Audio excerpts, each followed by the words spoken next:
मर्जी ड्रामे की आने वाले के साथ तो बहुत ही ज़्यादा इंटरेस्टिंग होती हुई नज़र आ रही हैं। अब आप लोग देखने जा रहे हैं कि अब मनशा, अब उसने अपने हाथों से अपने बेटे को भी गुमा दिया, क्योंकि अगर वो अपने बेटे की केयर करती और उसकी हिफाजत करती तो आज वो जिंदा होती। लेकिन अब मनशा थी जिसने एक बार भी पलटकर अपने बेटे की तरफ नहीं देखा, बल्कि वो तो अपने ऐशो आराम और अपनी मनमर्जी करने पर इस कदर मसरूफ थी कि उसने बेटी की तरफ तवज्जो ही नहीं दी, जिसकी वजह से आज उसकी बेटी इस दुनिया से ही चली गई।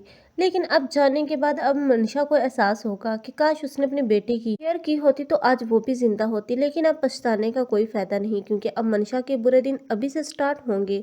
क्योंकि अब जिस बेटी की वजह से अब हसन साहब और तमाम घर वाले उसे उस घर में बर्दाश्त कर रहे थे, अब वो वजह भी बाकी नहीं रही।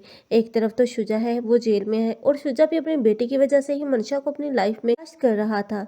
हालांकि मनशा के कारनामे तो ऐसे थे कि अब उसे पहले ही शुजा को चाहिए था कि डिवोर्स दे देता। लेकिन अब मनशा ने जो अपनी मन मर्जी की और अपने आंसू दिखाकर शुजा से शादी की।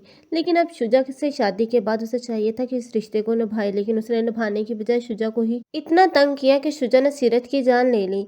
हालांकि अब शुजा, जिसने जो कुछ भी किया, अब वो कहीं ना कहीं अब इसकी जिम्मेदार तो अब मनशा भी है, क्योंकि मनशा ना शुजा की लाइफ में आती और ना ही शुजा अब सीरत को हासिल करने की लगन में यूं सीरत की जिंदगी के साथ खेलता।